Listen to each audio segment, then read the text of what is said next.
Hello दोस्तों, आज तो स्टॉक प्रेडिक्शन में आपका स्वागत है। Good morning. Pre market report में आपका स्वागत है। आज 19 जुलाई 2022 यानी मंगलवार का दिन क्या हो सकता है इसके बारे में हम लोग डिस्कस करेंगे। सुबह के 7:30 बजे है। प्री मार्केट रिपोर्ट में आपका स्वागत है दोस्तों। तो ग्लोबल मार्केट आउटलुक क्या है, कौन सी कंडीशन है, क्या हो सकता है, इसके बारे में हम लोग अभी डिस्कस करेंगे। शुरू करने से पहले चैनल के डिस्क्रिप्शन बॉक्स में बिलो द टाइटल डिस्क्लेमर रखा है, उसको कृपया पढ़ी जानिए। एज पर डिस्क्लेमर, ये एजुकेशनल प्रोग्राम है। इसके तहत जो भी मैं बोलता हूँ ये मेरी पर्सनल राय है, मेरी खुद की राय है। आपके प्रॉफिट या लॉस, लाभ या हानि के लिए मैं और मेरा चैनल जिम्मेदार नहीं रहेंगे, रिस्पॉन्सिबल नहीं रहेंगे। ये प्लीज़ नोट करके रखिए। चलिए दोस्तों, शुरू करेंगे। दोस्तों, कल जब हमारा मार्केट क्लोज हो रहा था तभी डो फ्यूचर्स लगभग 300 पॉइंट प्लस में थे। इसके लिए हम लोग भी ऑलमोस्ट डेज हाई के पास क्लोज हो गए। निफ्टी और बैंक निफ्टी में ज़बरदस्त तगड़ी रिकवरी मिली। कल भी हमको 300 पॉइंट फ्यूचर प्लस में थे अमेरिकन फ्यूचर्स। लेकिन कल रात को अमेरिकन मार्केट में डो जोन्स लगभग 200 पॉइंट्स माइनस में क्लोज हो गया। यानी कि ऊपर के 300 और नीचे के 200, ऐसे 500 पॉइंट लगभग हाई से माइनस में क्लोज हो गया, 200 पॉइंट। और अभी लगभग सुबह 20 पॉइंट प्लस में है डो फ्यूचर। इसके चलते हुए हमारा एसजीएक्स निफ्टी अभी 120 पॉइंट माइनस में दिखा रहा है। लेकिन वैसे देखा जाएगा तो कल के 300 पॉइंट ऊपर से और 200 पॉइंट नीचे डो फ्यूचर, यानी 500 पॉइंट ऊपर से फिसला Dow future, Dow Jones American market. तो लगभग 2% का कट होना चाहिए, यानी 300 पॉइंट माइनस में खुलना चाहिए एसजीएक्स निफ्टी नीचे। लेकिन सिर्फ और सिर्फ 120 पॉइंट दिखा रहा है। इसका मतलब हमारा मार्केट बहुत ही स्ट्रांग है दोस्तों। सो आपको क्या करना है, नीचे आज जब तक 16,150 और 16,100 ये सपोर्ट तोड़ता नहीं है निफ्टी, तब तक आपको बाय ऑन डिप करना है, यानी नीचे आपको खरीदना है निफ्टी या बैंक निफ्टी में स्पेशली। ओके, और आपको फ़ायदा हो सकता है ऊपर, लेकिन स्टॉप लॉस के साथ दोस्तों, क्योंकि मार्केट का टेक्निकल डाटा बेटा सब स्ट्रांग है। बैंक निफ्टी 35,400 के नीचे क्लोज हो गया, वो भी ज़बरदस्त स्ट्रांग है। लेकिन जब तक 35,000 का सपोर्ट बरकरार है तब तक डरने की बात नहीं है। 35,000 के नीचे ही वीक हो जाएगा, क्योंकि 35,000 के ऊपर पुट राइटर्स ज़्यादा है, तो वो घबरा जाएंगे अगर 35,000 के नीचे जाया गया तो फिर नीचे जा सकता है बैंक निफ्टी। तो दो ही कंडीशन है, 16,100 और 35,000। ये दो लेवल आपको याद रखना है निफ्टी और बैंक निफ्टी में। उसके नीचे गया तो ही मार्केट वीक रहेगा, नहीं तो बाय ऑन डिप करना है नीचे, कोई घबराना नहीं आपको। ठीक है, तो ये आपको आज शाम को यूरोप से कुछ उनके जो इन्फ्लेशन, महंगाई के डाटा आने वाले हैं, बाकी सब बहुत कुछ फिगर आने वाले हैं। तो हो सकता है दोपहर 1 बजे के बाद फिर से सेलिंग चालू हो ज़्यादा, लेकिन कोई भी नहीं चाहेगा कि वो लेके जाए पोजीशंस। तो ये आपको देखना है आज का दिन। और दूसरी बात सबसे इम्पोर्टेंट कि आज क्रूड ऑयल भी बढ़ गया है दोस्तों। कल क्रूड ऑयल लगभग 4% बढ़ा था, तो $107 के आसपास क्रूड ऑयल पहुंचा है, जो कुछ ही दिनों पहले $97 था, बहुत ही कम था। तो ये हमारे लिए कंफर्टेबल बिल्कुल नहीं है। तो हमको चिंता होनी चाहिए, क्योंकि हम लोग लार्जेस्ट इंपोर्टर है ऑयल के वर्ल्ड मार्केट में। सो ये थोड़ा सा इम्पैक्ट पड़ेगा। दूसरा जो नेगेटिव सेंटीमेंट है वो है इंडियन रुपीज़, जो $80 रुपीज़ के पास है, पर डॉलर 80 रुपये है रेट।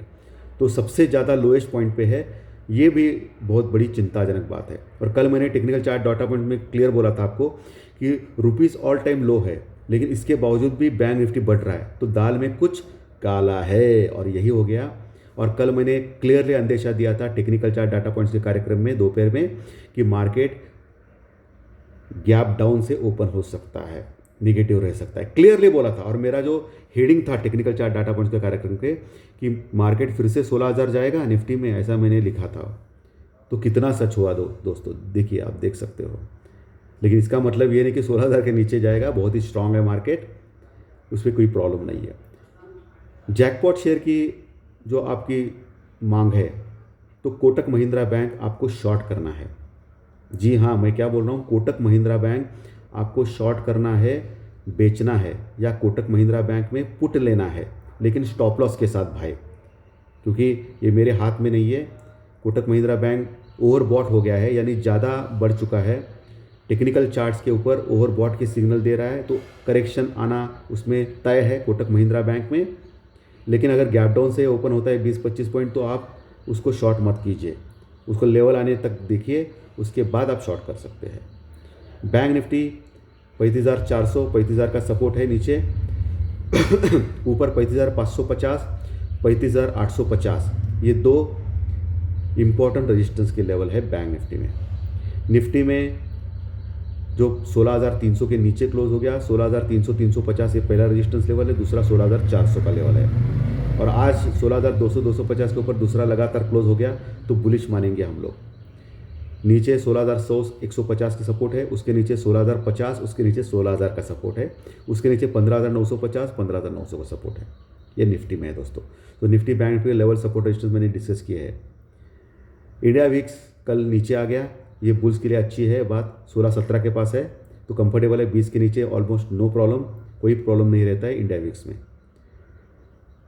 दूसरा, रशिया और यूक्रेन की वॉर थोड़ा सा बढ़ रहा है दोस्तों, रशिया थोड़ा ज़्यादा हमले कर रहा है, तो उस एरिया से हमको सावधान रहना चाहिए। Proper stop loss, proper hedging करके ही काम करना है आपको, नहीं तो दिन के दौरान कुछ भी हो सकता है, ये ध्यान में रखिए। एफआई और डीआई के फिगर्स में थोड़ा अचरज है, एफआई ने खरीदा है और डीआई ने भी खरीदा है कल, ठीक है। एफआई ने छोटी क्वांटिटी में खरीदा है, डीआई ने भी छोटी क्वांटिटी में खरीदा है, लेकिन बाइंग की है, तो ये मार्केट के लिए बूस्टर है दोस्तों। एफआई ने दूसरा मौका है महीने में कि खरीदा है, तो एफआई भी थोड़ी पॉजिटिव होती जा रही है इंडियन मार्केट के ऊपर, ये अच्छी बात है। तो एफआई डीआई की फिगर्स अच्छे हैं। पुट कॉल रेशो जो कल क्लोज हो गया 1.40 के पास, ये थोड़ा चिंताजनक है। तो पुट कॉल रेशो ओवरबॉट है। कल मैंने इसी पुट कॉल रेशो के देख के मैंने निफ्टी में क्लियरली आपको बोला था कि ओवरबॉट है, करेक्शन होगा, और आज गैप डाउन मिल रहा है।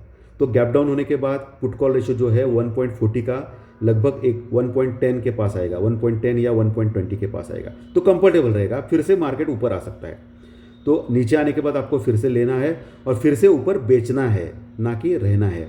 1.40 का पुट कॉल रेशो जो अभी कल था वो आज नहीं रहेगा, क्योंकि नीचे गैप डाउन ओपन हो रहा है, तो आपको खरीदना है, फिर 1.40 के पुट कॉल रेशो को इंतज़ार करना है, फिर बेचना है आपको। ये स्ट्रैटेजी परफेक्ट रहेगी।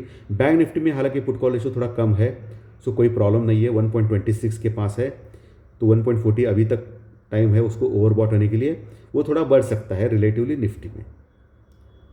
तो दोस्तों आज थोड़ा सा प्रॉफिट बुकिंग हो सकती है और नीचे फिर से बाइंग आ सकती है, लेकिन फिर से आज आईटी चमकेगा ऐसा मुझे लग रहा है आईटी में, और रिलायंस के ऊपर नज़र रखिए क्योंकि आज क्रूड ऑयल के प्राइसेस बढ़ गए हैं। तो दोस्तों आशा करता हूँ आज का कंटेंट अच्छा लगा तो लाइक का बटन दबाइए, ख़राब लगा तो डिसलाइक बताइए, और जो नए दर्शक पहली बार ये चैनल देख रहे हैं वो सब्सक्राइब का बटन दबाइए अगर कंटेंट अच्छे लगे तो थैंक यू वेरी मच दोस्तों। दोपहर 4-5 बजे टेक्निकल चार्ट डाटा पॉइंट्स के कार्यक्रम में ज़रूर मिलेंगे। Thank you very much, thank you.